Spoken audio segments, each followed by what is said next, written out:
Morning, everyone. We hope that you're having a great day. Today, myself and my group are going to be presenting to you Chapter 8, Development and Implementation. Before we move any further, we have a table of contents to tell you what we'll be talking about throughout our presentation. To begin, we'll be starting off with the instructional strategy, then the learning points, materials and equipment, trainees and trainers manual, as well as facilities. We're going to begin with talking about the instructional strategy. This is a written document, also known as a training plan. It is the first step in the developmental phase of training and lists all of the elements included within the training program. Specifically, it identifies the target population, the overall training objective, the location of the training, and the configuration of the training space. This document should also provide a list of what is expected to be learned after completed the training, along with specific goals for each objective. Within the instructional strategy, it must also include what materials and equipment are going to be needed to successfully complete the training, as well as who the trainer is going to be. Finally, a brief explanation as to how the training will be evaluated needs to be included as well. This gives the people participating in the training a general knowledge of everything that's going on.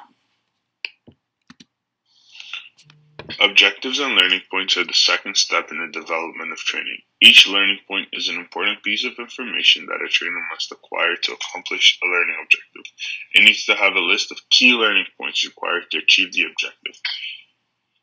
Each learning objective provides a specific piece of information as to what needs to be learned, and that helps figure out the key learning points. After an agreement is reached with the help of the instructional strategy, the next step is to develop the material, media, and equipment that is needed, which is known as your program development plan. This plan consists of the checklist that includes all of the tasks within the training that needs to be completed. Appropriate resources are essential to run an effective training session. First, in order to run an effective training session, the trainer must have good resources to make it easier for the trainees to visualize and understand the material that is being presented. While creating materials, always keep in mind the two primary concerns. One, the things that will help your employees learn most effectively, and two, the learning objectives. When putting it together, keep your audience in mind and ask yourself some of these questions. What parts do they already understand?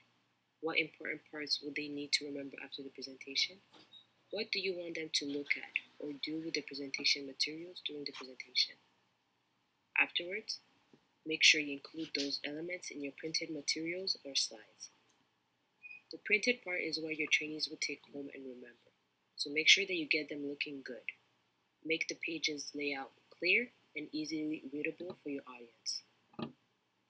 Your presentation materials reflect on your professionalism, so take the time to make them look complete and professional, and whether you are self-printing or having them printed, make sure you set aside enough time to prepare for them properly.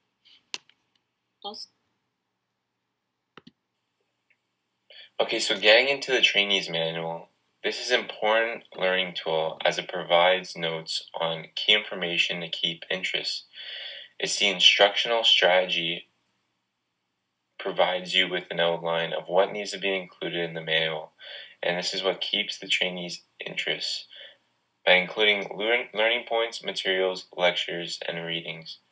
And it's also a good idea to have a 3-ring binder so that the trainee can add information as the training continues. If you will be using handouts, have them printed on paper with holes already punched so they can easily be inserted into the manual. It sometimes is better to hold back certain information, for example exercises, from the trainees until it is time to use it. Trainees can be distracted from the current topic by trying to figure out various problems ahead of time. Now moving on to the trainer's manual, the same thing as the trainee's manual, as it provides all the information plus what the trainer needs to do and how. The format is kind of the same, lecture notes on the right side of the page and instructions for the trainer on the left side. A well-prepared trainer's manual will provide everything a trainer needs to know how to conduct training. These instructions range from indicating when to generate lists on a newsprint to what some of the expected information on the list might be and how the trainer might want to respond. While training within your own facilities may be more convenient, an off-site location is actually recommended. Going outside the walls of your company not only saves money, but enables you to choose a room design that will cater more to the needs of your event. It also reduces the chances of interruption, as others will no longer be able to easily contact the trainee. Additionally, it offers a change of pace from the typical work environment, which can be refreshing for most and ultimately decrease stress levels. That being said, no matter which option you choose, make sure the chosen room can accommodate breakout rooms if applicable, the desired seating arrangement, and enough privacy to restrict outside noises. Now, training rooms should be created with a learner-friendly environment as the main focus. Here, you can plan for distractions and eliminate them before they become a problem. Things such as windows, decorated walls, and bright paint colors should be avoided, as they all can seem more appealing and contribute in drawing the attention of trainees away from the presenter and/or materials being presented. On top of that, rooms should be more square in shape, ideally with the length no more than 50% longer than the width, while having its own temperature control and carpeted floors with sound-absorbing ceilings. It's just as important to be in a soundproof room, as it too encourages the focus to remain strictly on the training. Moving on to furniture, the goal of this area is to maximize efficiency in group discussions. Using tables and chairs as opposed to single-person desks makes it a lot easier for trainees to communicate, as the open and shared space improves accessibility. Adding on to that, tables should also be big enough to fit at least 2 people comfortably on each side. And for extra comfort, padded chairs that swivel go a long way. They also encourage easy movement when switching between people to talk to. Finally, we have furniture setup. Depending on the type of training being done, seating arrangements will vary. The most popular kind includes classroom, where all trainees are seated facing the same direction and their role is defined as listeners. Then we have U-shape, which mainly focuses on the trainer but still allows a decent amount of discussion between trainees, making their role as both listener and part of the discussion. And lastly, conference and circle, which is more evenly distributed than the rest. It enables discussion from all directions and clearly defines the trainee as part of the discussion. Your choice will mostly reflect the formality, focus of attention, and level of two-way communication you wish to achieve.